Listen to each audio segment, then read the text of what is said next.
Welcome to Decades of Horror, the classic era. Father, the bullet. Pepe the watchman has the silver bullet. Get it and use it. Use it on me, Father. You must use it. Do you hear? You must use it. You must! This is episode 84, recorded October 11th, 2020.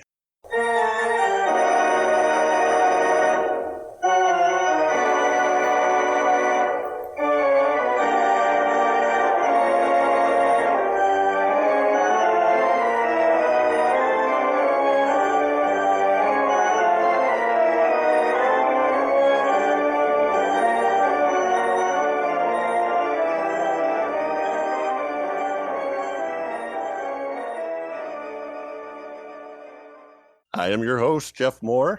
On this podcast, we cover the good, the bad, and maybe even the ugly horror films released since the beginning of time through 1969.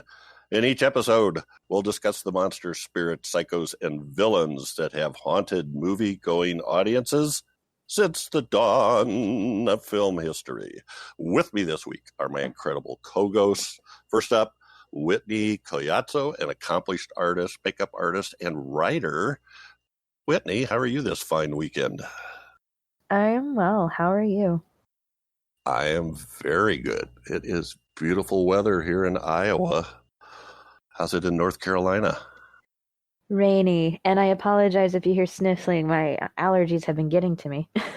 Oh, they've been terrible. Yes. Yeah.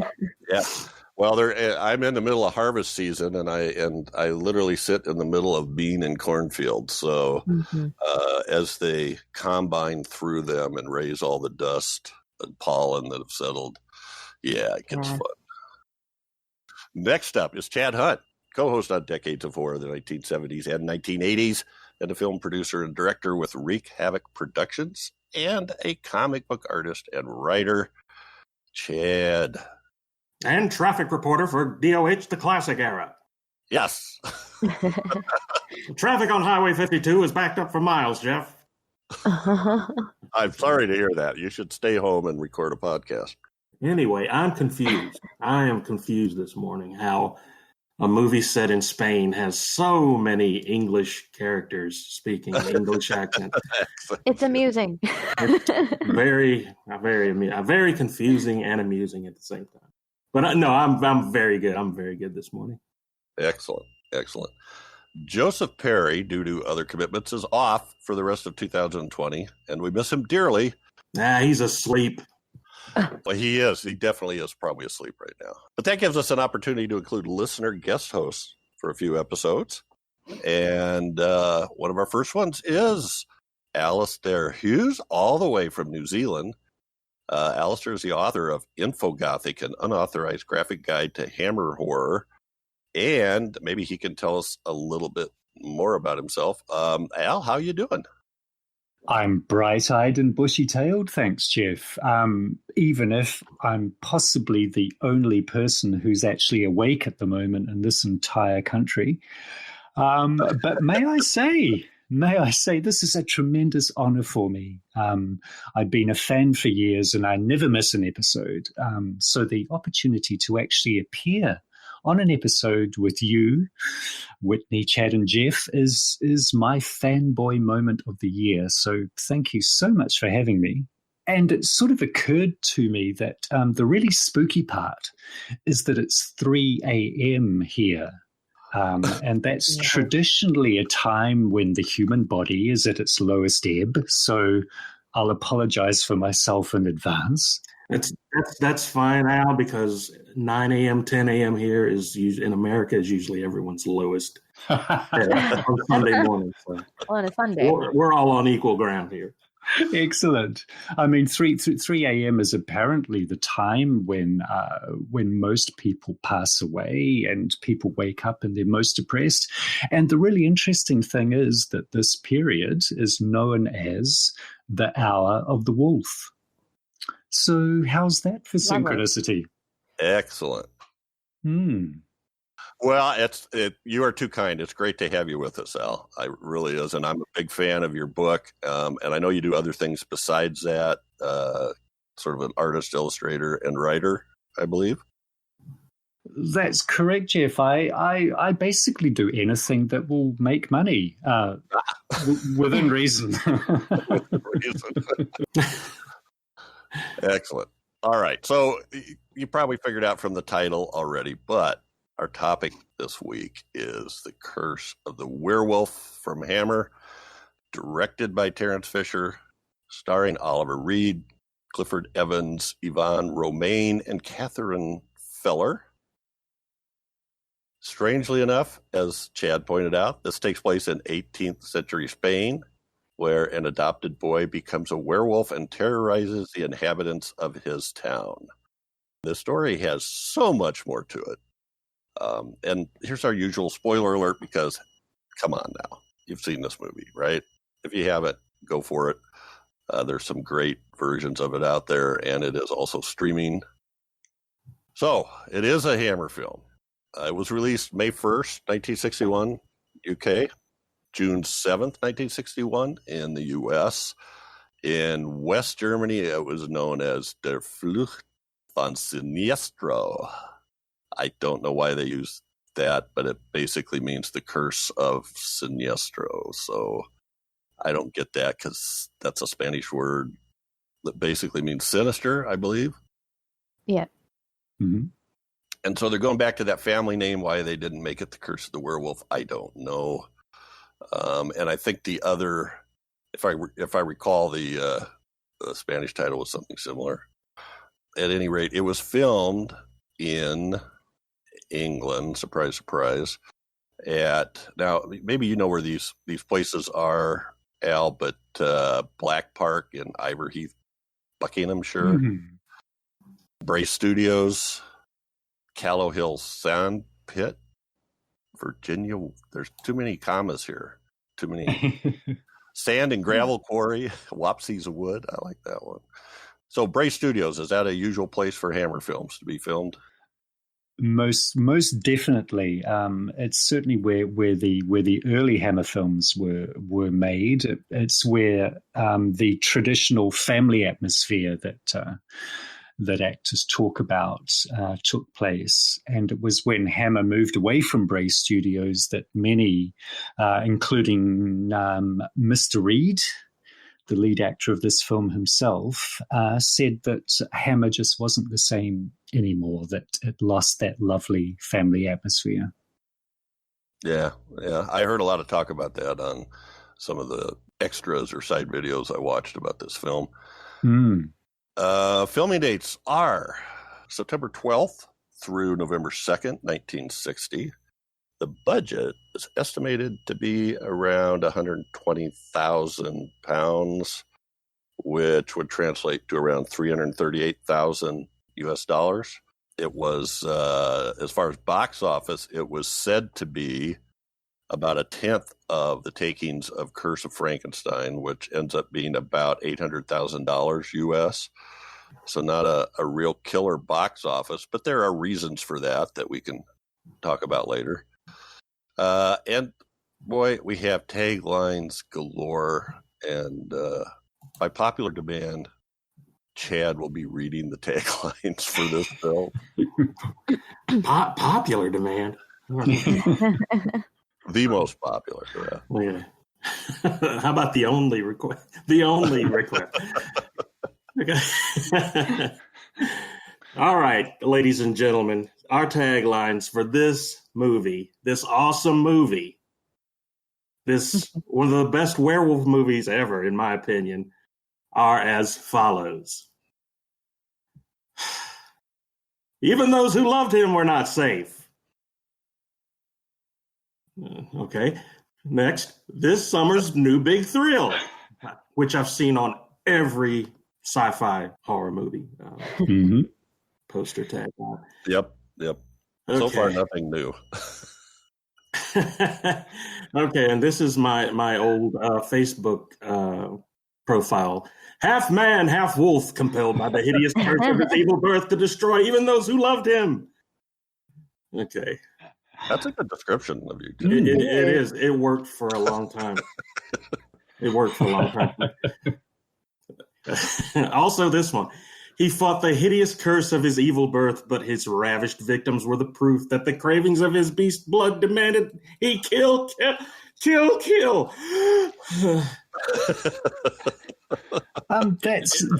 That's an interesting one, because I'm wondering, what does he actually do to his victims? Does he ravish, or does he kill? Well, it certainly wasn't adding punctuation to the tagline. that was a curse unto itself there. There needed to be a comma for a breath there somewhere, is what you're saying. Yeah, you're right. He had but one body, yet lived with two souls, and everyone knew it but didn't say anything. Second verse, mine. Even the innocent girl who loved him was not safe once the full moon rose. But she was safe. Yes. Mm-hmm. That was the whole point of the story, I thought. Anyway, I don't get paid for taglines. I guess, it's difficult. And we just did Incredible Shrinking Man, and there was that one really long one that had captions for like literally all the scenes. Yes. And I discovered later that was from a poster that literally had like comic panels, like 6 or 8 comic panels on the poster that had those captions. Oh, wow. I probably should post that. So let's get to first impressions. And Chad, this is your pick. So what was it like? When did you first see this? And how does it compare now? Actually, I saw this as a kid, and I actually saw this one before I ever saw 41's The Wolf Man. And oh, wow. So this was my go-to Wolfman film for a long time, and it still is. It's in the top few Wolfman, my favorite Wolfman movies of ever, and it holds a special place in my heart because of the story was very good. The themes in it were very good about how, to me anyway, how love would conquer a hardship, or help ease a hardship or get you through a hardship. Mm-hmm. And which kind of ruined the Wolfman for me with Lon Chaney, because it's interesting to me how when, I think, what was her name, Christina, the girl, stayed with him, he did not change into a wolf. And that's how he saw his salvation, in there. But by the time we get to the Wolfman, Claude Rains is like, no, I have to go help the villagers. You're on your own here, son. I'm going to tie you to this chair and leave you here. And I was like, no, if you stay with him, he won't change, as a little kid, but he did. And he left his dad. And I was so heartbroken for Lon Chaney all over again, at that point. But this film really is an interesting story. It has an interesting story. It has really, really good characters. And the werewolf design is just so iconic and so memorable. It's just it still is one of my favorite werewolf movies, and still is to this day. And watching it now, the only thing that I have an issue with now that is not that big of a deal, because I think the story kind of covers a lot of it, is the whole location locale of Spain, of it taking place in Spain, and the English accents that were just everywhere. I think the only person that really had tried to do an authentic Spanish accent was Christina, the character of Christina. And but that I guess that's a small thing. I don't know, but it kind of sticks in my craw now watching it. But otherwise, it's still just one of my favorites, and it stands up very well. Yeah, it's we've talked about that before. It's very common, right? Yeah, it's happened a lot in a lot of the movies. But British films set in France, set in Russia, and they all have British accents. Mm-hmm. Guys coming in with Bronx accents and that kind of thing. And that's okay. Hey, he's a werewolf over here. He got hair on his chin there. So, Whitney, when was the first time you saw this? And if you've seen it before, does it hold up, or what were your impressions? My goodness! I'm so glad you guys picked this, because I've never seen this before, but it's been on my list. Excellent. Oh, wow. For some reason, I thought maybe I might have, but as soon as I started, I just said to myself, no, I have not. This is actually beautiful and striking to me. And if you're going to, I can't compare it to Universal. It's apples and oranges, and I have to revisit this again because this is, gosh, I don't even know where to begin. But it's, my words are so jumbled in my mind right now. But no, it's a beautiful film. I loved with the story that it centers with growing up with the character, and I really enjoyed that. So I guess we'll talk more about that. Yeah, it is a beautiful film. So let's get to our guest host, Al. First time you saw this, and maybe kind of your history with it, how your appreciation has developed or changed. Sure, Jeff. Well, it was really interesting listening to Chad and Whitney. You had one person who saw it back in his childhood, and then someone who's literally just seen the film, which gives us an amazing sort of point of view. With myself, it was probably the only Hammer film that I never ever saw on TV or in any other way until it was actually released on Blu-ray, probably in the last 4 or 5 years here, which is crazy because The Curse of the Werewolf is a legendary Hammer film. So I wish I did, but I don't have a childhood memory that I can sort of compare my more supposedly adult take on this beautiful film. But I do remember seeing images of Oliver Reed as the werewolf when I was very young, and there's the iconic torn open shirt, which has become such a sort of standard image for a werewolf now. And as I say, I was very, very young, and I remember thinking that as much as I adored Lon Chaney as Lawrence Talbot, and I always will, this guy Oliver Reed, he must be even better because he's got a hairy body and wolf ears. So he must be even better.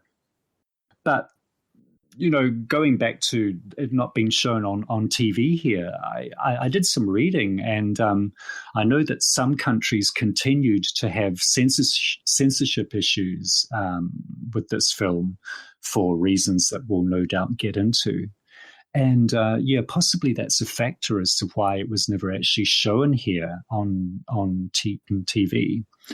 But when I did finally get to see this film, my first impression is that in some ways it's very like a contemporary superhero franchise where almost the entire first film is an origin story. And then our main character really only comes into his own in the final act. So we actually see Leon's backstory unfold from the point of view of 3 different generations of characters. So if you include Leon's maternal grandfather, basically it's 3 generations are used to actually tell his tale. And I'd have to say that, Hammer were notoriously coy about revealing their creatures, if they were non-Frankenstein creatures, that is, until the very, very end of the film. But this time, well, I think the title creature is absolutely worth the long wait. An amazing creation, possibly the best makeup that Ashton ever did. And obviously in human and wolfman form, Oliver Reed is a force of nature. He absolutely is. Mm-hmm. On and off the screen. Yeah. Oh, yeah. Yeah. I wish I could tell you when I saw this, but I can't remember. I'm thinking it was in the early 80s on VHS, but I can't tell you that for sure. But I do remember that the first time I saw it, I was a little, like, come on, where's the werewolf? I was that guy. But that's one of the reasons why I like doing this podcast so much, because it forces me to look at movies in a different way. And now I see this as maybe one of the most well-developed stories in Hammer films, and the way that it does cross decades. So I look at this now and I'm like, Whitney, it's gorgeous in its set design and everything in the background, the shots, the bringing up through. I love the bringing it up through the history back to Leon's mother and the Marquise that raped her, or the beggar that raped her, actually, right?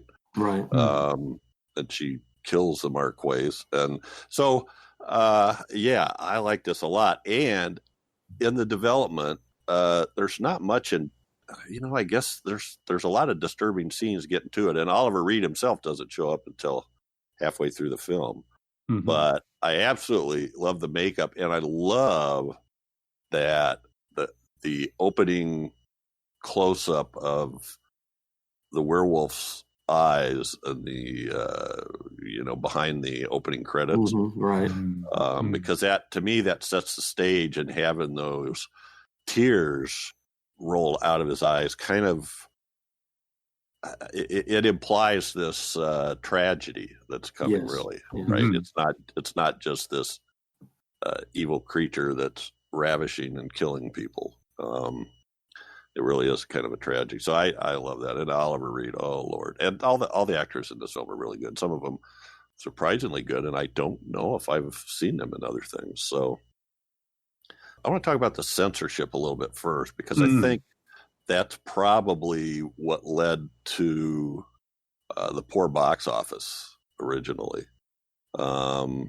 There's a lot of problems with the what is I'm going to put you on the spot, Al. Do you know what BBFC stands for?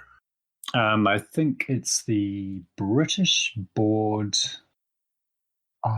Film Censorship. Yes, sorry, the British Board of Film Censorship. Yeah. So, yeah, they had lots of fights with them. Anthony Hines was the screenplay writer plus the producer, and I think at some point he just kind of gave up. They told him the script, as I understand it, they told him the script wasn't going to make it, but they filmed it that way anyway. And the reason it's set from Spain is interesting too. At least what I saw was they had another film that was going to be set in Spain. Yes. Called The Rape of, was it Sabania? Sabania, yeah. Yeah. Maybe I did read. Yeah. Basically, the board said, "Yeah, you're not making those," but they had already made this big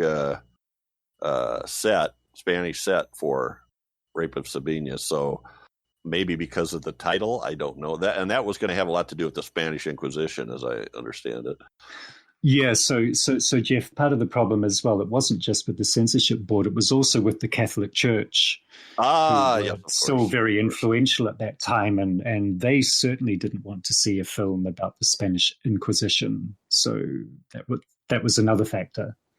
And basically then, so once the Hammer management found out that, we've already built the sets now, so we're going to do Werewolf there, right? Curse of the Werewolf. And apparently they went ahead with the filming, what the script just is. They didn't make the changes that the board asked for.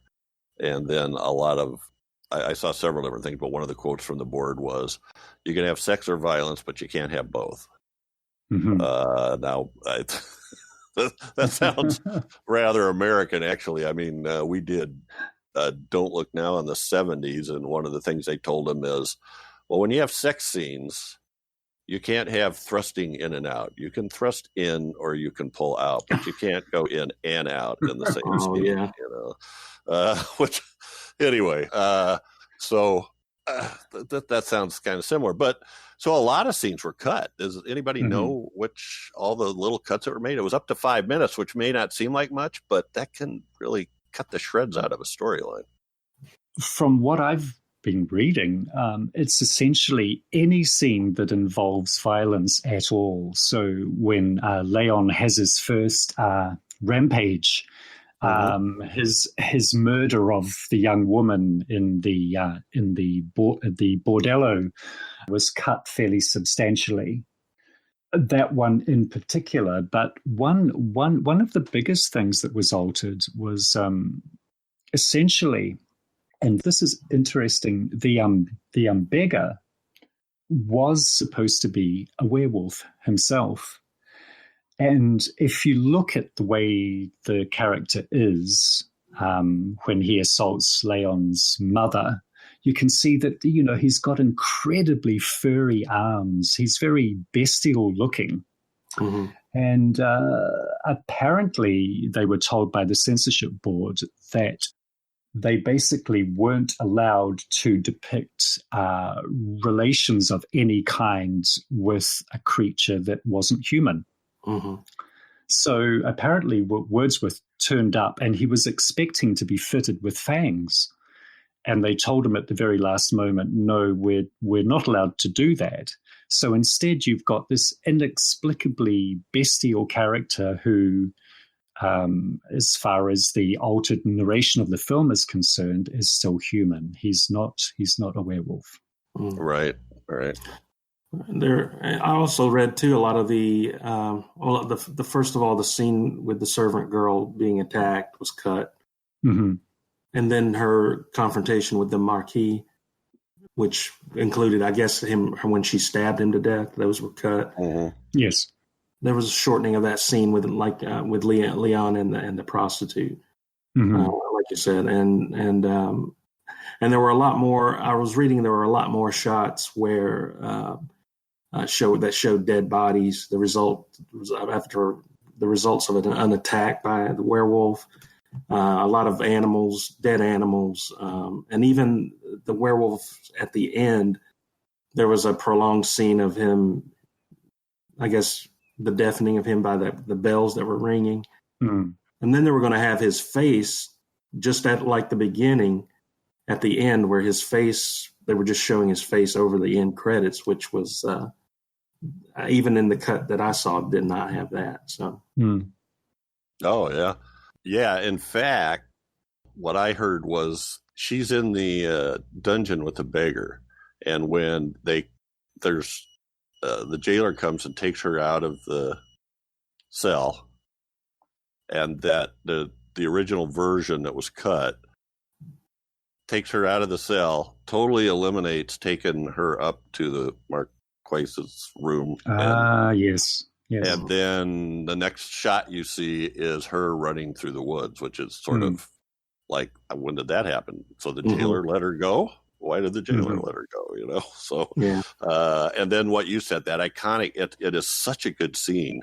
where they show that shot of the prostitute up in her room with the blood spray on, is it a mirror or the floor or table or whatever, and then pan up to her neck. That is such a ghastly shot with that bright red hammer blood.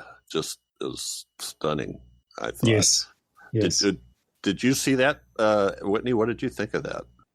Wow. No, I don't know what to say other than, I have, just from what I have noticed watching Hammer films, is that the blood is so bright. It is so bright, and that's the one thing that seems to stand out in makeup that's iconic to me for Hammer films. And seeing just the spray of blood on the woman, I just really, I don't know what to say other than that she was an influential character in that moment prior to her not incident, but to her demise, I guess. I mean, she didn't want to leave, obviously, with the way she was coming on to him and everything. But no, I expected it. That's a scene that you kind of expect, but not to the full extent of seeing that kind of blood and spray for that time in some ways. Yeah. I'm just a sucker for that effect, and I loved seeing it. I know that sounds morbid, but yeah. No, it was a great, shocking scene. Yes. And I think Whitney's absolutely right. You know you're watching a Hammer film when the blood looks like melted red crayon. Yes. Or possibly roof paint. Yeah. It is the bright red. I kind of wonder what their formula was, or if they just really did use a certain color of paint. Yeah, that's a great scene. And then I think, so they didn't show this Leon's mother, which is only credited as servant girl, but Yvonne Romain. They didn't show her killing the Marquise, which is awesome. Then one of the extras I saw, she recently showed the film to her grandkids, and they absolutely loved that part. That was their favorite part of the film. Oh, cool. It's an extremely satisfying scene, and I think it's a payoff that we really, really need to see because, in terms of characters, the Marquis has got to be one of the vilest people we've ever seen in a Hammer film. And in fact, his remarkable appearance towards the end there, I think the idea was that they were wanting to show his corruption on the outside of his skin. Yeah. And there's a funny kind of parallel with the beggar, I guess, that both of these men are deteriorating physically, quite remarkably, really. But it's not really remarked on. I don't think anyone has said to the Marquis, "My God, man, what's happened to you?"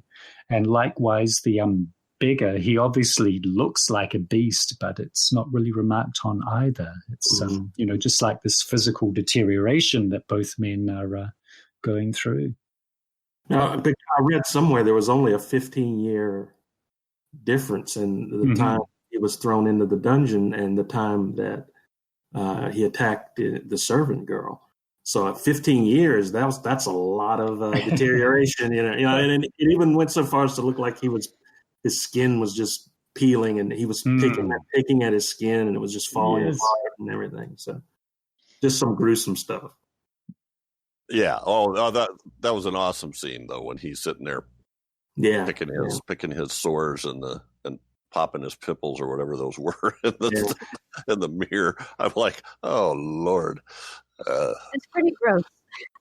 It's gross, and possibly you guys read that scene was improvised after someone actually saw the actor sitting there picking at a bit of loose makeup. I think it had come loose and it was hanging over his eye, and they saw him doing it, and it was so revolting that they thought, "Oh, you've got to do that. You've got to do that in this scene."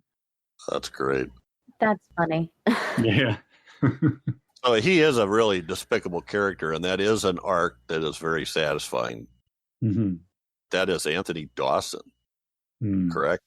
That is in the scenes when he's younger and recognizable. He is just a self-centered asshole, basically. I mean, God, the way he treats that beggar, and the way he kind of treats his wife too, his new wife. And she apparently doesn't last long. So I don't know. He does a great job playing that leering, arrogant character. Yeah, sure does. So I think that kind of covers some of the censorship anyway. I think there was some stuff, strangely enough, I think they said that they left the final kill scene in where the blood shoots out of the werewolf when Alfredo shoots him. That's right. Yes. So they left that in. Well, let's just talk about that. What did you guys think of that kill scene, Whitney, up in the bell tower when the werewolf gets shot? Oh man, I don't know. It was fun to see. I love. I didn't get to look into the technicality behind that, but usually, I've mentioned before when you see shots, no pun intended. Sorry. I just realized, when you see shots of a shot, usually squibs are involved. I don't really know what happened there.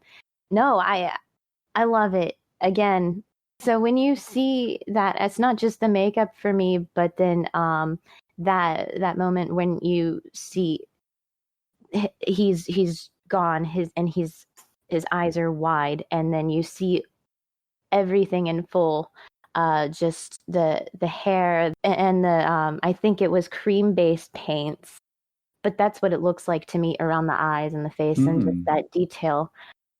But no, I really like seeing the full scale of everything in the final moment there, of the detail of the makeup of the creature itself, and just seeing him wide eyed right there is disturbing, but it's cool to see. Yeah. It's a scene that I think Joe Johnston borrowed heavily from with the Wolfman remake. As far as the werewolf running over the houses and buildings at that scene, in those scenes, it kind of always, that scene in that movie always reminded me of the Curse of the Werewolf. The actual ending scene, I was so afraid that they were going to have Pepe be the one to kill him. So when his uncle came after him and was the one to actually kill him with the silver bullet and everything, it was sort of a fitting thing. And the uncle being the one to really understand the gravity of the situation, and that whole storyline coming together of the love that they showed him throughout the movie, and him being the one to finally put an end to the threat.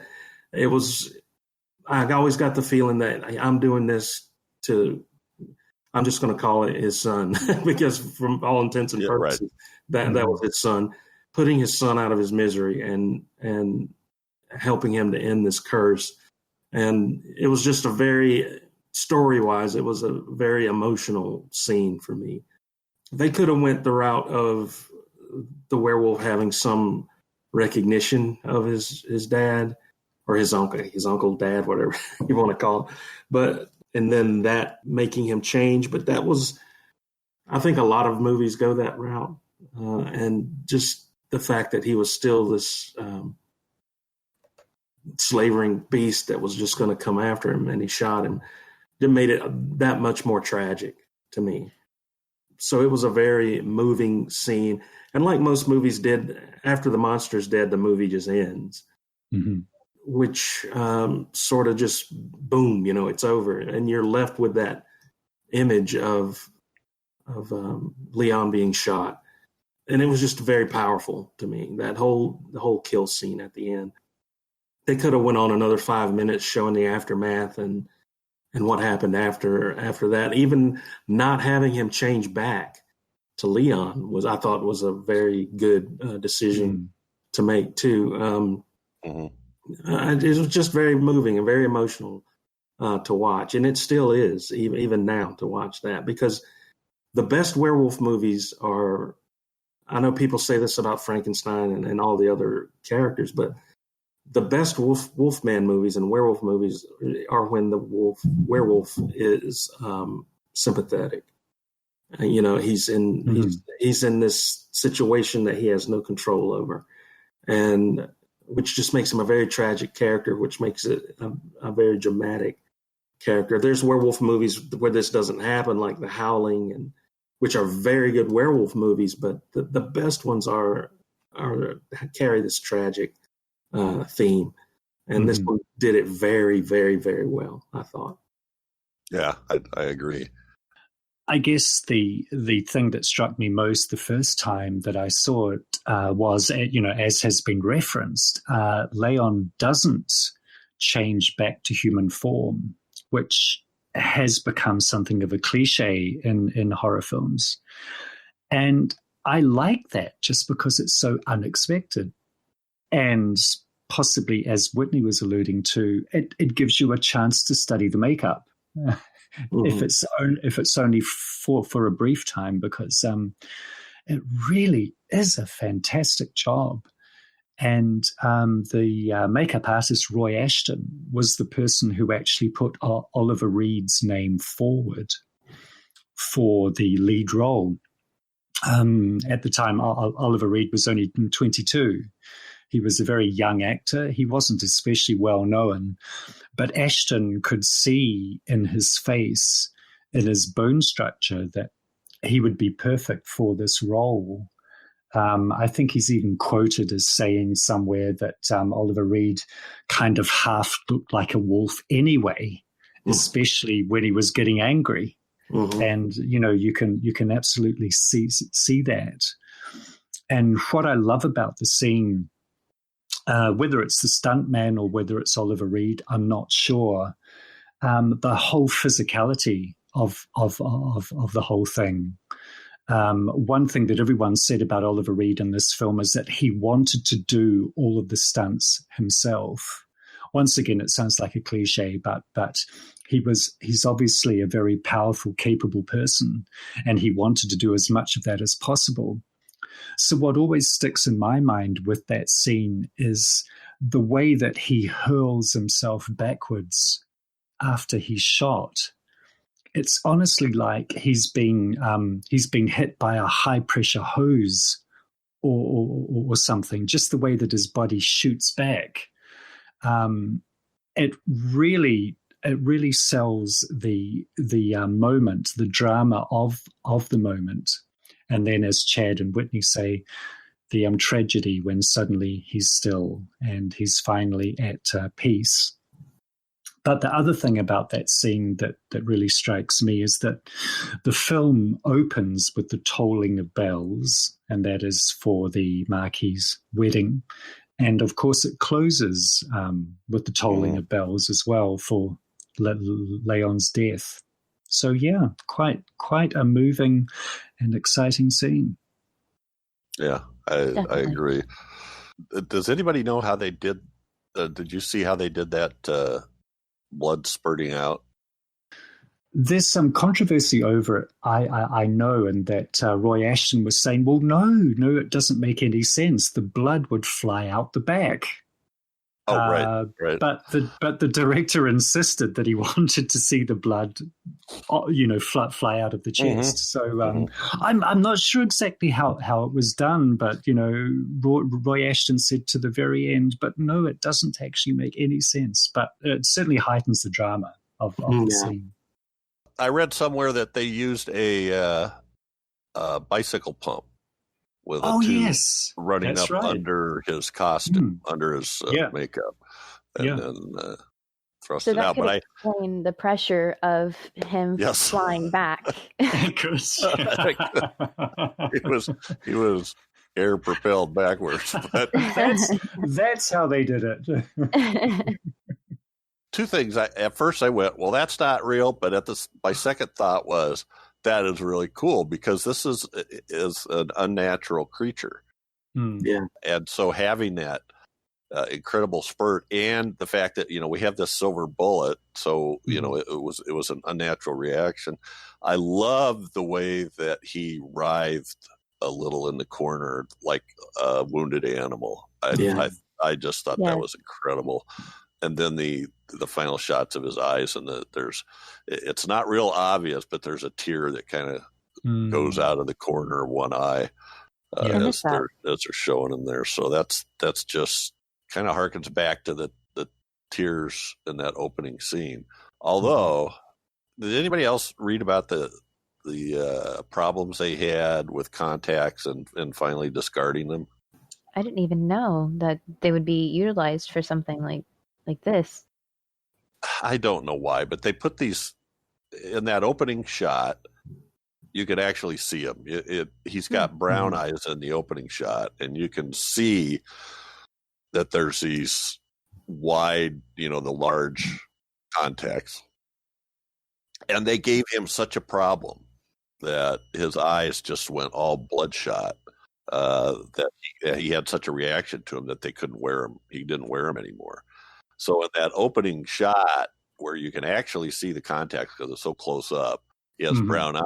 In the ending shot, he has blue eyes because he's no longer wearing the contacts. Which was more effective, I thought. Yeah. Yes. He's one of those guys with kind of piercing blue eyes. Right? Yeah. I was just going to say that's Oliver Reed's trademark, and to have these piercing blue eyes and this bestial face, I think is a much more striking image. But I think it works really well in that opening shot because it makes him look so much, his eyes so, he just looks so much more feral or under stress in some way. And I totally agree with you, Al. Let's talk about Oliver Reed for a minute. He literally, the word comes to mind that he has a feral look to him. Something about his mouth and his eyes. I don't know what it is, but he was a perfect casting for this. What did you think of Oliver Reed's performance and any other thing you can think of that you saw him in? We have covered him before on Decades of Horror. I guess if I could echo back to what Al was saying about the look that he had. He's just really expressive in that he already had that kind of that character look, that character actor look, and you could really see that, yes, in the blue eyes. That was a really nice contrast to keep it.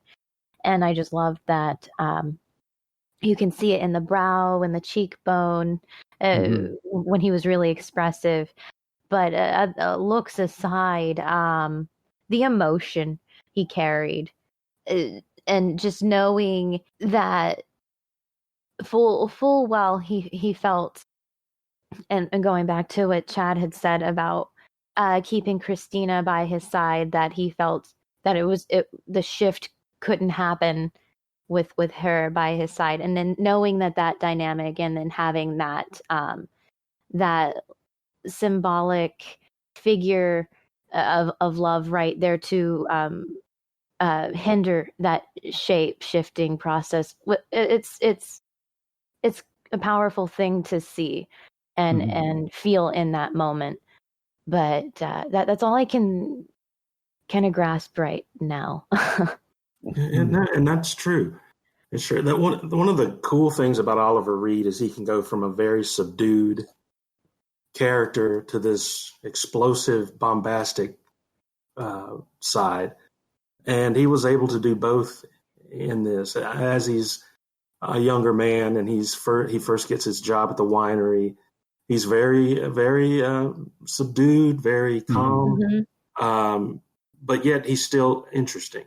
There's still something there, and then when he reaches the point of desperation, when he's in jail and he's begging them to either kill him or get Christina to come there, the desperation there and the anger, and that really came out too. And there's some movies that Oliver Reed can be very over the top in, and some of his performances, but in this particular one, I thought this was one of his finer performances, because he really showed a range of this innocent even after he was grown, he still had that personality of that little boy, innocent.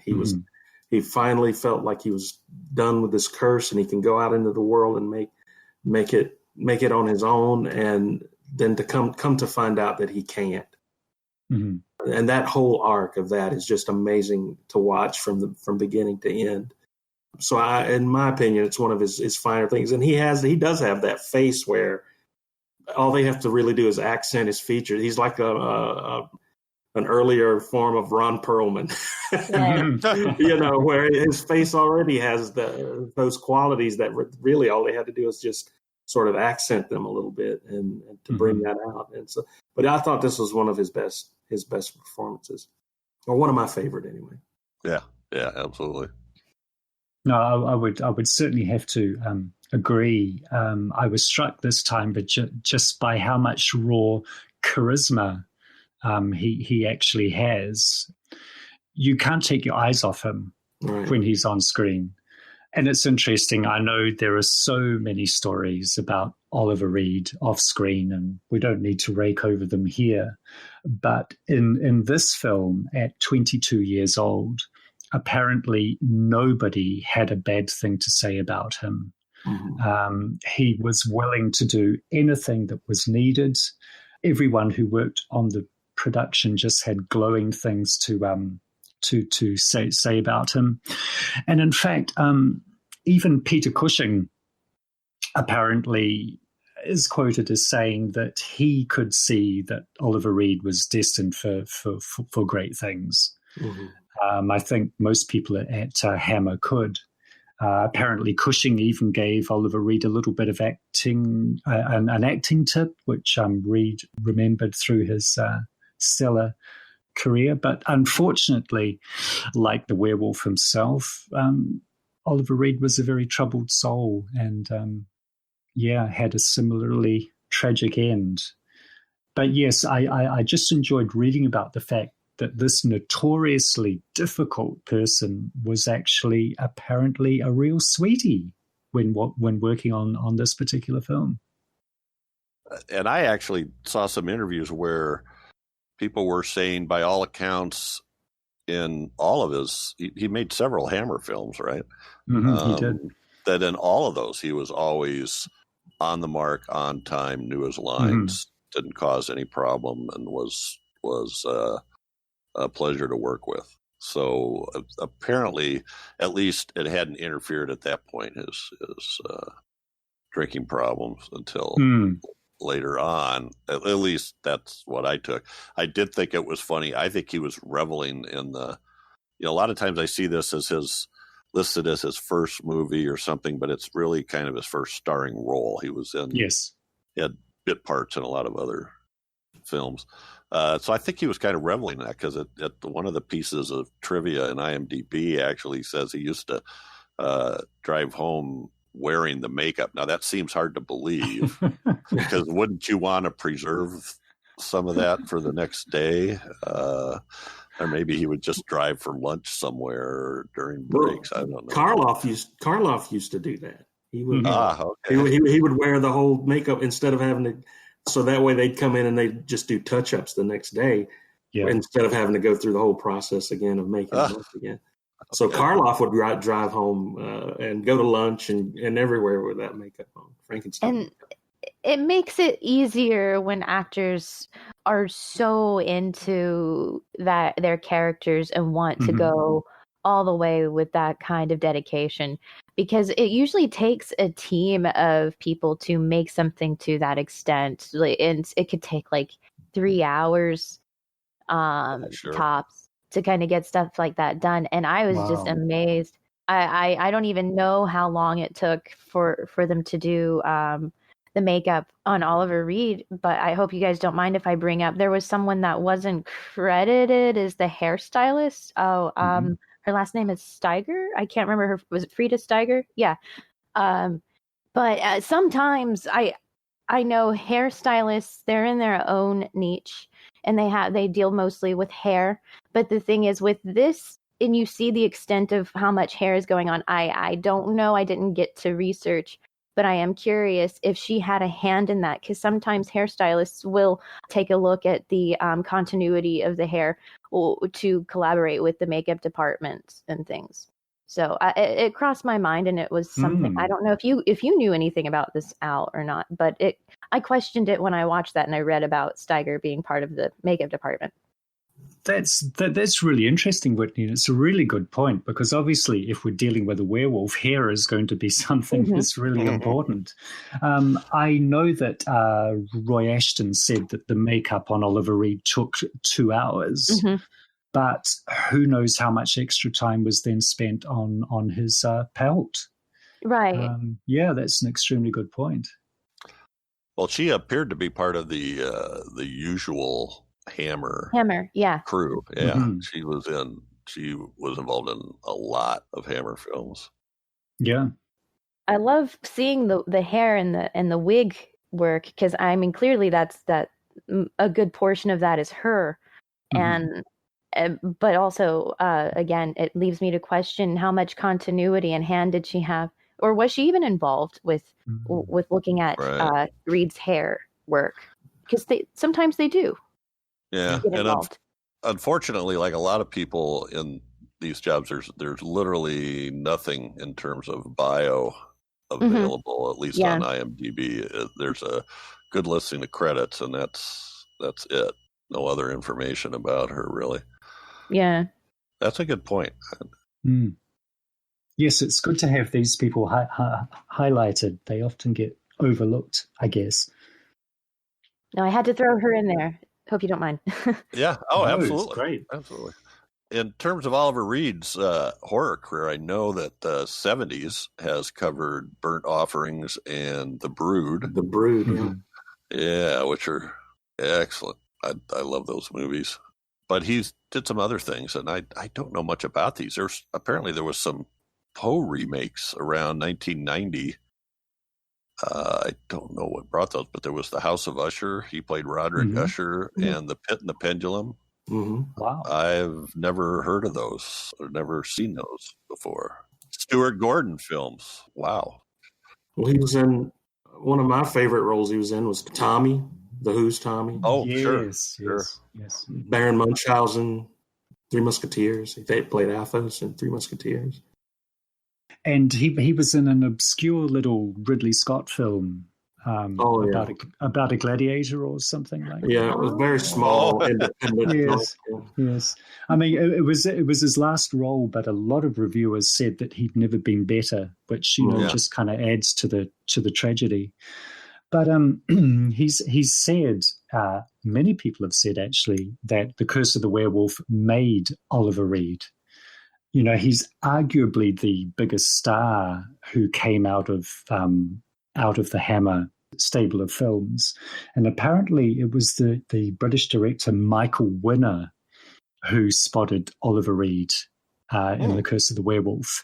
And he cast him in his next film. And then apparently Reed's career just took off from there. So, this film was very, very important in Oliver Reed's stardom. I see he was in a film called Venom from 1981 with Klaus Kinski. Now, that had to be an interesting set. Oh, wow. I don't know. I might have to look. I haven't seen that one. It's listed as a horror thriller. Not to get into the details of it or anything, but that looks interesting. And then another film in the 80s called Spasms. I remember Spasms, yeah. Also horror sci-fi with Peter Fonda. Interesting. So I keep finding more movies I got to scout out here. Yeah. Gore. Now that's kind of I'm trying to think of who the writer is on that, but that's like a Conan type thing, isn't it? Yes, it is. Sword and sorcery kind of thing. Jack Palance. Oh, geez, another movie I got to see. Very lowly rated, but anyway. All right, Oliver Reed. He's very, very good in this. So we can't go through this film without talking about Terence Fisher. Who's he now? I said, who is he now?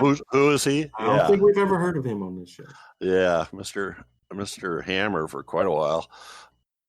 And I think was this. Well, you know what? I do want to say something else about Oliver Reed. And this is a film we may have to do, the other Hammer film, Paranoiac. Yes. Which actually he kind of plays to type some of his reputation for later years in that film. A lot of drinking and psychological. It's one of those 3 or 4 psychological horror that I think it was Sangster.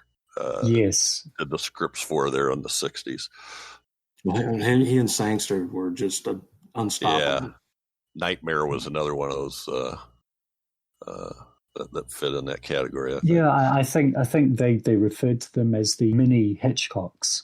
Hammers, yes. Mini Hitchcocks. Yeah. Yeah, I think what I remember from when we did Nightmare was Sangster got tired of doing monster movies, and so just kind of started getting into some psychological horror. But anyway, we will definitely have to do that at some time. So Terence Fisher, comments about the directing here. Terence Fisher is often quoted as saying that he didn't make horror films. He made adult fairy stories. And I think this film is the perfect encapsulation of that.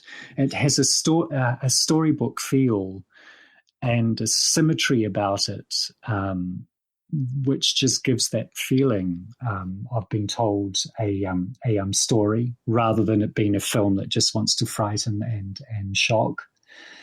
And in fact, Fisher himself had said that he felt that The Curse of the Werewolf was the deepest of all of his films in terms of, according to him, the emotional content and the interrelationship between the characters. And I think that's an extremely good point. In terms of a horror film, as I've said before, this is very, very heavily weighted towards the character development in the first part of the film. Mm. And I think all this pays off. All of this time and care in developing the characters and making them real people who you care about actually really, really works. So in terms of Fisher's aim to do fairy stories for adults, I think this is a perfect success. Yeah, it was. I agree. It was all about the character in this film as a child. Even I remember seeing still pictures of little Leon at the window, the barred window with the fangs, and just going, "Oh my God, I don't want to see this." It just. But if I recall correctly, you never really saw children portrayed. You saw evil children, but the bared fangs and the eyes and the feral nature, and you knew this kid was going out and he was drinking blood every night. It was something that it weighed heavily on Leon as a kid, which I really appreciated. That he was dreaming it, but yet he wasn't dreaming it. When he said Pepe killed the squirrel and he liked the taste of the blood and that kind of thing, you just did not see children portrayed in that light at that time. Not on a regular basis like they do today, which just gave that much more emotional impact to that kid and that whole character of Leon. That he started having these nightmares. And this curse started kicking in as soon as he tasted blood and that kind of thing. It was a really, really well-written, tightly written story for this character's arc, and that I really appreciated. And I think, Fisher just pulled that off masterfully, I thought. I think in keeping to the emotion of seeing this character grow up, I really liked the emphasis that was played upon visually with how not only was the character's frustration coming out growing up, but the emphasis of having to specifically say a few times that he has no memory of what he has done as a child and then carrying through as an adult where he's had to say, I don't remember. Those kinds of things. I really liked that there was that continuity being played out in this, and I really liked that in a directorial sense that is there, that you see and you hear that a few times by the character as it grows. Yeah, but it was played so real. Yeah, like a kid would not come right out and tell, this is what's going on. So he sort of presented it like a dream at first to sort of ease into. That's kind of what a kid would do. I've been having bad dreams, but then when he was hunting with Pepe and he tasted that blood, then it became real. And he goes, I've done bad, haven't I? That was so good. That was just so well written. Yeah, because he felt shame about that, right? Yeah. Mm-hmm. I think also just adding to the fairy story side of things, as I mentioned earlier, they couldn't explicitly show the beggar to be a werewolf. So what they actually do is later on in the film, they sort of give an alternative explanation as to why Leon has the issue that he does. And it involves an elemental animal spirit entering his body at birth, because of the evil circumstances of his conception, and that there's no cure, but love can keep its influence at bay. And despite everything that happens to Leon, I just love the idea. Well, I love the idea that it's love. That is the only thing that can combat this awful thing that he's going through. And it actually works for a while as well, which is great to see. It absolutely did. Yeah, I love that alternative explanation. Mm-hmm. It didn't seem thought up on the spot.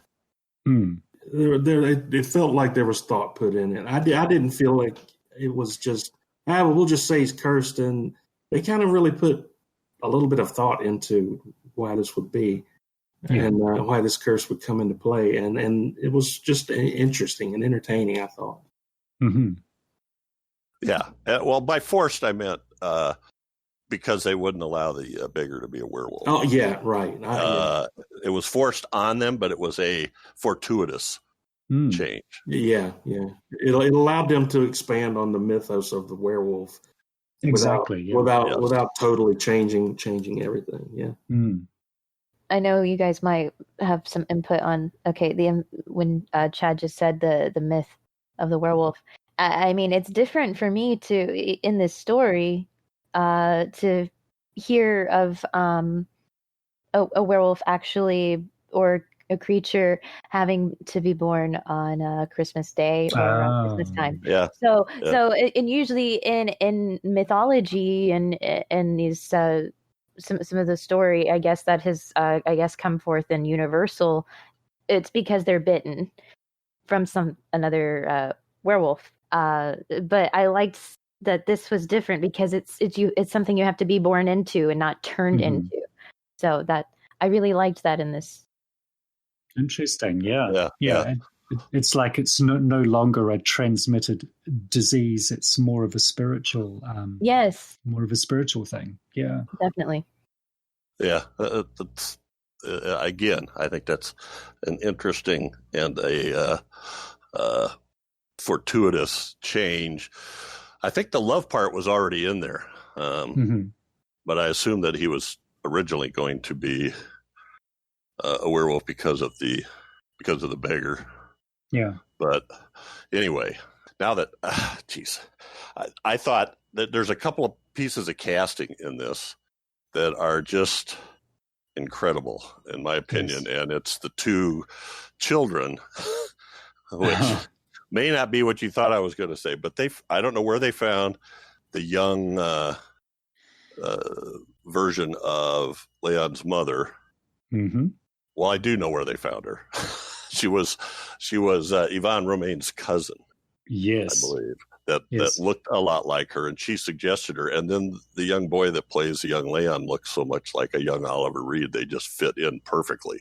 That was uncanny. There's even photographs of Oliver Reed posing with this young boy, and the resemblance is just unbelievable. It really is.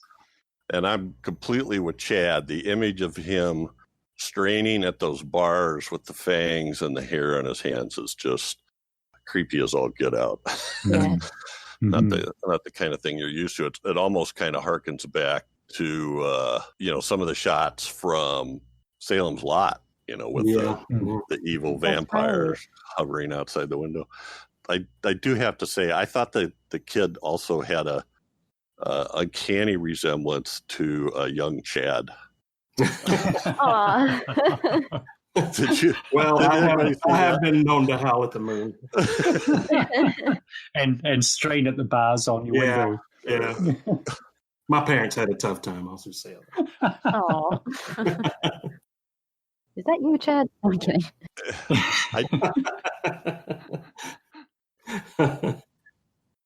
I just say something about the casting before I forget. I'm going to be tragically parochial here.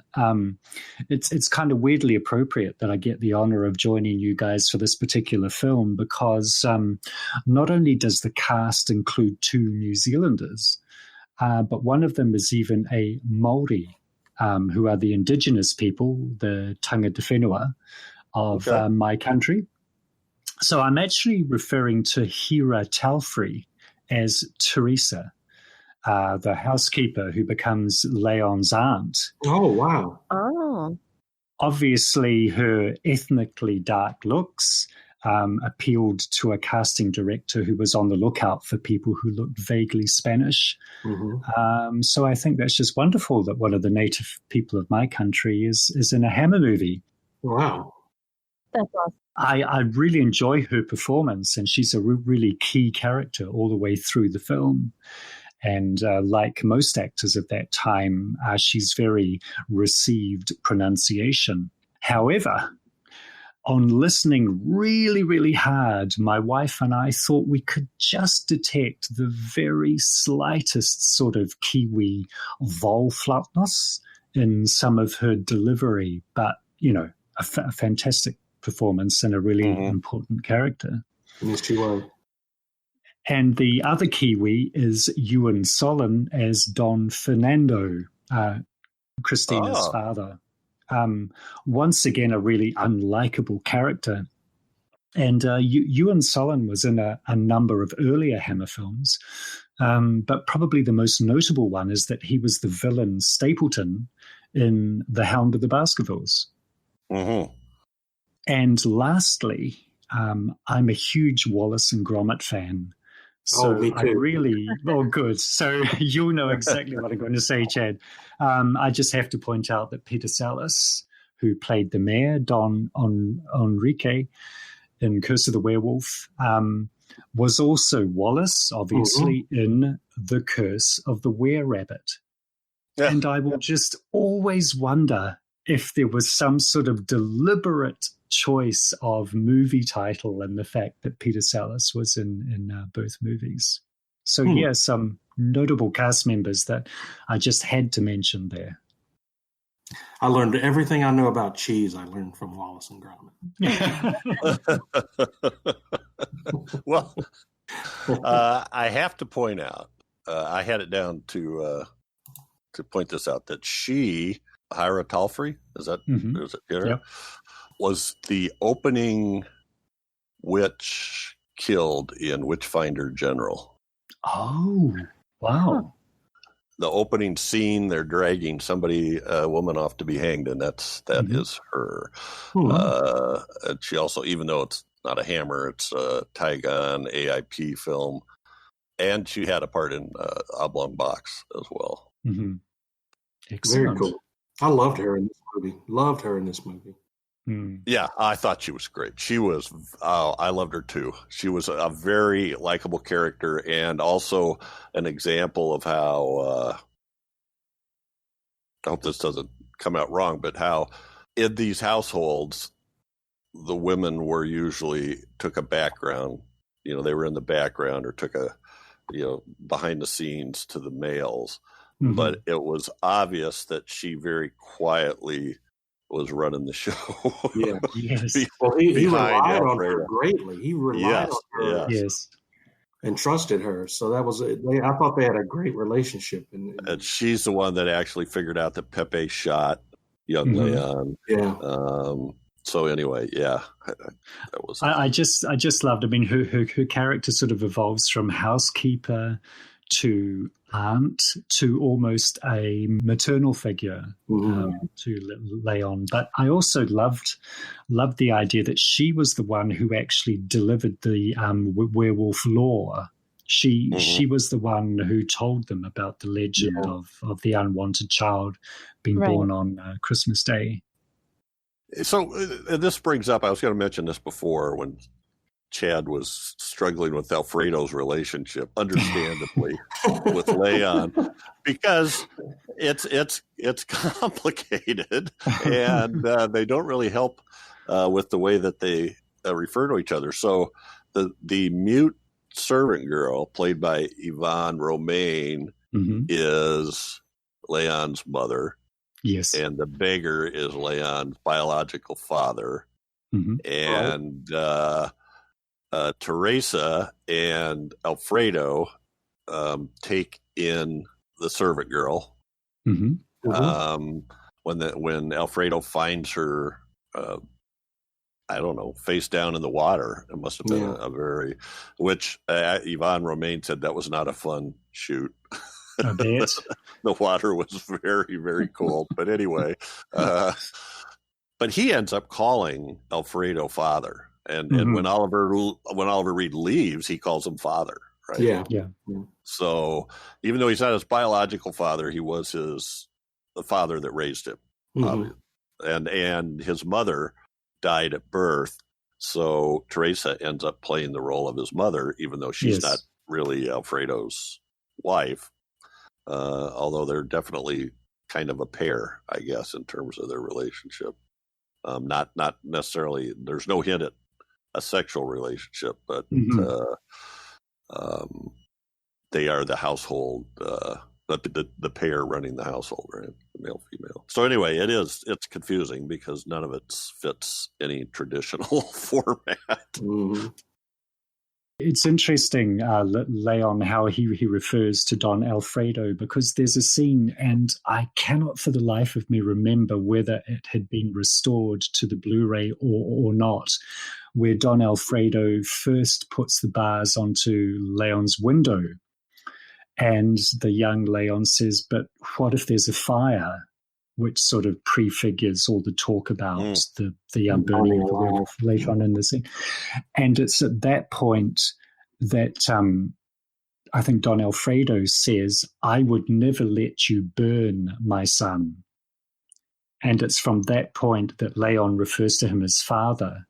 But I feel as if I've seen that scene, but I don't know if it was actually on the Blu-ray or the version that you guys might have seen. It is. It's on the one I saw anyway. Yeah, I have the Scream Factory edition that came out just a couple of months ago, I think. That's got a bunch of extras. Yeah, there was a scene that was cut where he asks him to call him father. Ah, that's what I must be thinking about. Yeah. Actually, I kind of wish that was in there, but and maybe they decided they didn't need that because of this other scene that you're talking about.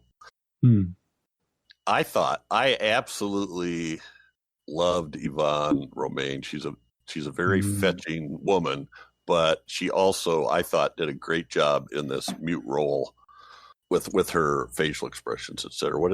Any other comments about her performance or anything you know about her? The thing that really struck me about her performance was that she had to give probably the only mute childbirth scene that I think I've ever seen. But it's all in her face. Yeah, and I just thought that was a wonderfully acted scene. It's also her death scene, unfortunately, which just piles tragedy upon tragedy. Which is rather sudden. Yeah, right.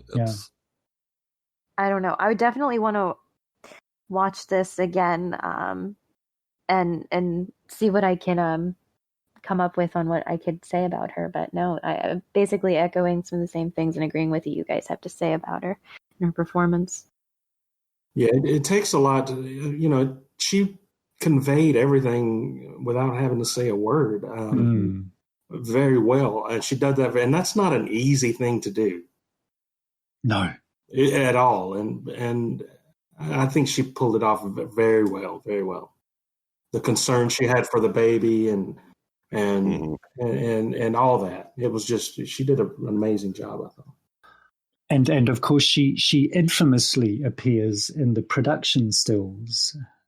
Yes, right. With Oliver Reed. Right. And Oliver Reed ravaging his mother.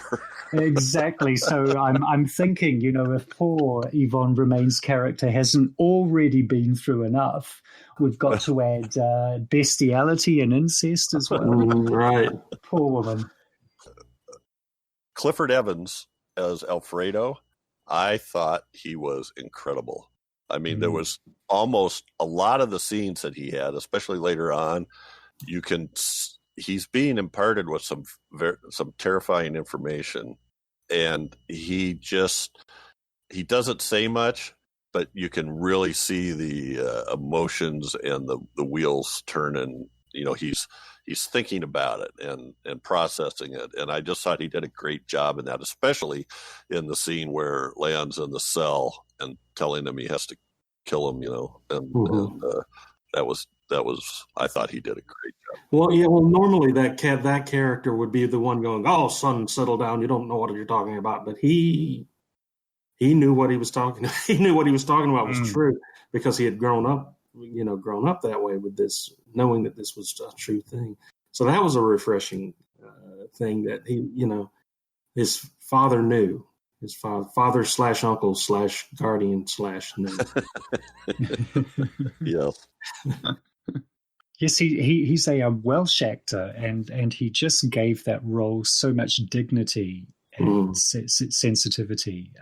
He was perfectly cast. I mean, obviously he's not Spanish, but apart from that, yeah, he was perfectly cast. Mm-hmm. Also, Katherine Feller as Christina, I thought she was incredible as well. Yeah, she was too. She's the one that had at least tried to give an inkling of a Spanish accent in there. Yes. She's a character too. She was a strong character. She was like, where are you? When her father goes, "Where are you going?" She goes, "I'm going to go be with Leon." "Oh yeah," and she goes, "Yeah," and locks him inside and like, "Man, I'm taking your carriage. How you like them apples?" I love that. Yes. I'm glad you said that. Yes, I love that. I absolutely love that scene as well. It was a great bit of proactivity from a Hammer heroine, and I also liked her fiance's response when he hears that she's actually in love with another man. The best he can muster is, "Oh, I say." Well, his whole life is laid out for him, and now, that's exactly. They're supposed to be following my plan. And even the actual actor Katherine Feller is a character. She I saw her on some videos, and she's really kind of funny. But she talked a lot about it being about the good and the bad, the good and the evil found inside everybody. Yes. Yeah. Another one I think we need to mention because it's a Hammer film, and it's Michael Ripper. Ah, yes. Who plays his character's title is the Old Soak. Yeah. Who's the guy that's drinking at the bar, moaning about the werewolf. You guys will find out later, and then he ends up in the cell with Leon. Yes. Oh, Lord. And he said he was actually terrified by Oliver Reed's acting in that scene. It was so incredible. It's easy to see why, and there's a rather notorious story about that scene as well, which I'll just share. Oliver Reed is quoted as saying that during that scene, the cell door that he actually tears off its hinges wasn't a prop door, it was actually a real door. And he throws it at the prison guard. And apparently this terrified the actor who was playing the guard, Dennis Shaw, so much that according to Oliver Reed, the poor actor soiled himself. Oh my gosh! I heard that story, but I kind of missed some of the. Yeah. And actually, Dennis Shaw is a guy you see in a lot of films too. I don't know if he's a Hammer regular, but I certainly recognized him. And with Michael Ripper, he's always a wonderful presence in Hammer films, and even his character gets a bit of an evolution as well, because we first see him when Leon is a young boy, and then as a much older man when he's in the prison with the adult Leon. And it's kind of tragic because you just know what's going to happen to him. And it's just a matter of time. But as soon as you see him in that cell with Leon, you just know that he's doomed. One more sort of cameo that goes on to play a very famous part is Desmond Lewellen. He plays the first footman. I don't know if you guys noticed him. He was the guy at the beginning that opened the door for the beggar to the Marquez wedding. Q. Q. Exactly. on the James Bond films. Very small part, but he did have some lines. All right. The one thing we really haven't talked about, I think, is, well, there's more than one thing, but we did mention that we thought this was really well written, and it was written by Anthony Hines. Mm-hmm. Even though he was billed as John Elder, which I guess was his writing pseudonym on some of these. Yes. Very well done. Mhm. I think I love the scope of the story and the detail, and there is kind of the three acts. There's the sort of the conception act, and then the next act, and then and then finally Leon as an adult, or maybe Leon as the werewolf is where it actually cuts into the third act. And it's a testament, because usually, with the monster not being to a very, it can be a very boring thing, but the characters are so well written and so well fleshed out, and it just keeps your interest the whole time. So it doesn't really matter. I mean, you're into the story by the time the werewolf actually is revealed. You're already well invested into the story and the characters, and it was just an excellent job. Yeah. I mean, I think it's fairly well known that it was apparently adapted from the Guy Endore novel, The Werewolf of Paris, which is doubly interesting because we end up in Spain for reasons which we've talked about. Apparently, the novel, as well as being rather salacious, sort of covers a huge period of time. And as Hammer always did, they stripped it down to its bare basics, mainly for budgetary reasons. But apparently the property was given to them by Universal. It was at that period in Hammer films where they had done so well with Frankenstein and Dracula, and Universal had done so well by distributing those films in the United States, that Universal said, well, okay, you can have your pick of our properties. And they allowed them to adapt the Mummy and the Phantom of the Opera and so on.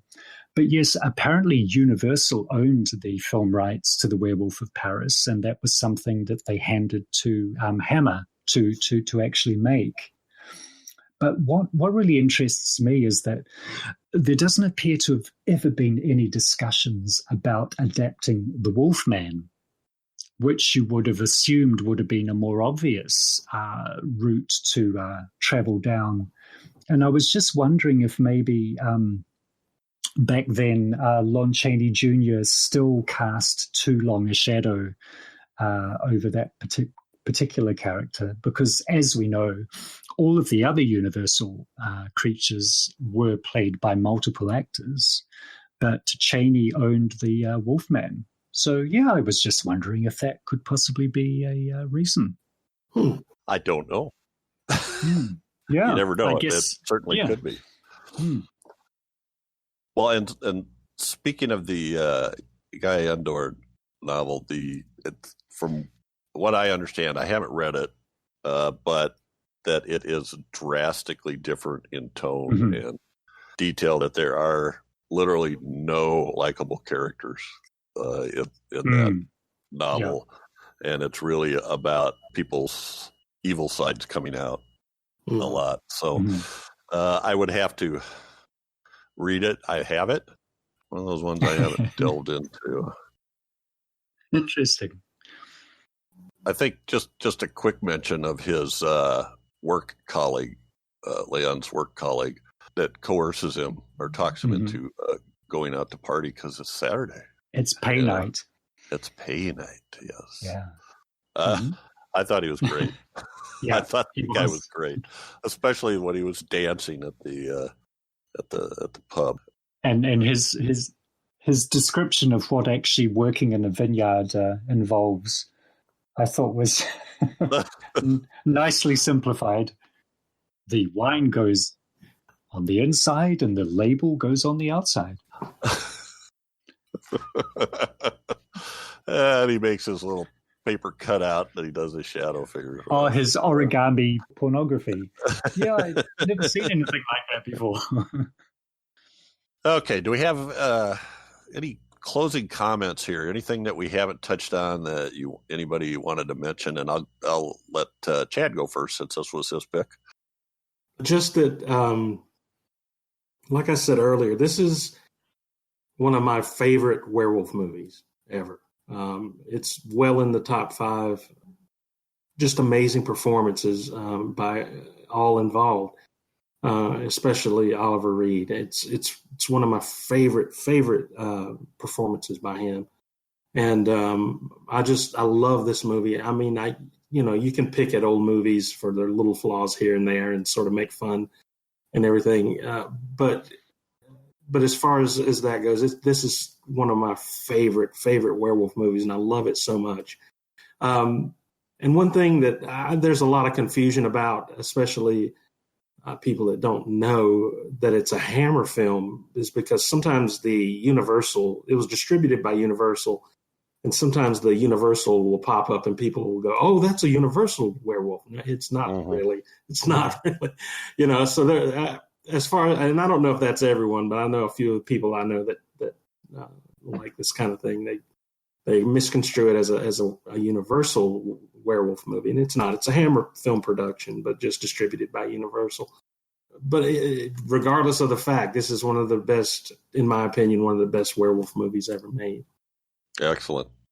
Oh man, this was a real treat. I'm glad I watched it. I want to watch it again. It's the story is brilliant. It's the film is beautiful. It's clever. I mean, seeing mythology and characters play out that you see growing up with a story and a setting of something that is born, what a character is born into a curse instead of being bitten from a curse. I loved it, and seeing everything play out with the makeup and the lighting and everything that's classic and that screams what Hammer usually does with their sets and characters, and playing off with just those phenomenal elements. I mean, it's definitely one to check out.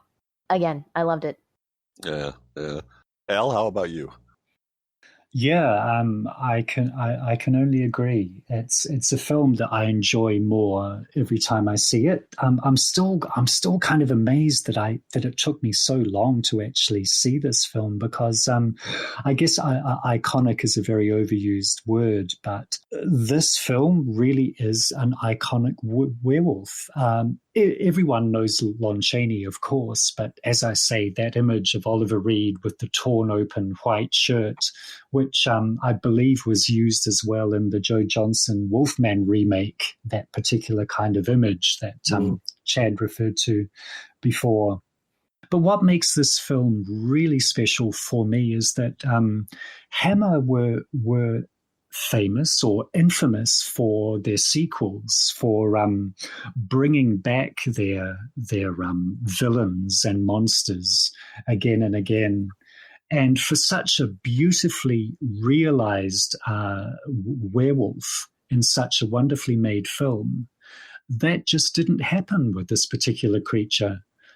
The film was regarded as underperforming. It was said that Universal in their arrangement with Hammer didn't lose any money, but they didn't make any money either necessarily. And I think the expectation at this time was that it would do the same kind of business as the Frankenstein and Dracula films had, but it just didn't. So the end result of that was that this was the one and only Hammer werewolf, which is a sad thing, but in other ways, I think, makes this amazing film and this amazing performance even more special. Yeah, I agree. I think what you said earlier about Roy Ashton's makeup, the casting, the story, the refusal to, and I think the other Hammer sort of origin films might follow that too, in that you don't see, we get that opening shot of the creature, and actually that's enough to carry me through. to where we don't see it until like the last 30 minutes maybe of the film. Yeah. Maybe even. And the first time I saw that bothered me because I suppose I was being a typical American and being patient. I wanted something to happen now. But now I love it. I love the depth of the story.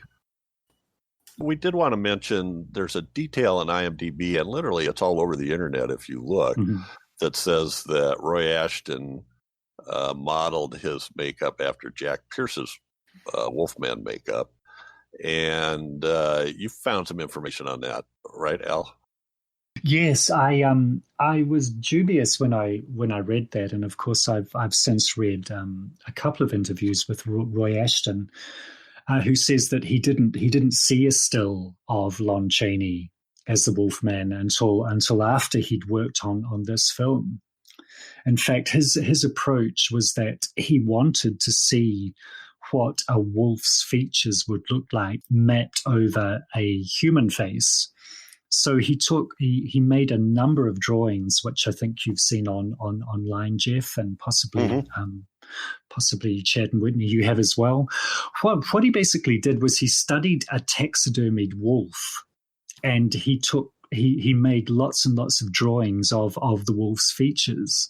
And then gradually, just by sketching, he worked out how to translate those very unique features onto a human head. So Roy Ashton did a lot of hard work in creating this very iconic werewolf. And as much as I love Lon Chaney's Wolfman and always will, I just think it's really important that Roy Ashton gets the credit that he richly deserves. Absolutely. Wow. Thanks for that. Oh, you're very welcome. And you mentioned it, and there's actually a piece on the Scream Factory Blu-ray about this, about Roy Ashton, and it shows the book that you mentioned to me, Al, Grease, Pain, and Gore, yes, about his career, and it shows sketches of his, concept sketches, and they, at least in my opinion, don't look anything like the Lon Chaney Jr. or the Jack Pierce version of the Wolfman. Yeah. And you could definitely see where he was going and how he came to what he did. So I think it's really good. And I think Chad mentioned, too, maybe this is off screen, that it resembles more the Henry Hull version from the 30s, where he wanted to be still recognizable as the actor, and you can still see Oliver Reed in this. Yeah, and it's sort of a mashup. To me, it's sort of a mashup between the two. Mm-hmm. Yeah. Whitney, from your professional point of view, what do you think about the makeup? Oh, man. I've seen images before, and I wasn't sure if I had seen clips or anything, which I might have online of this makeup.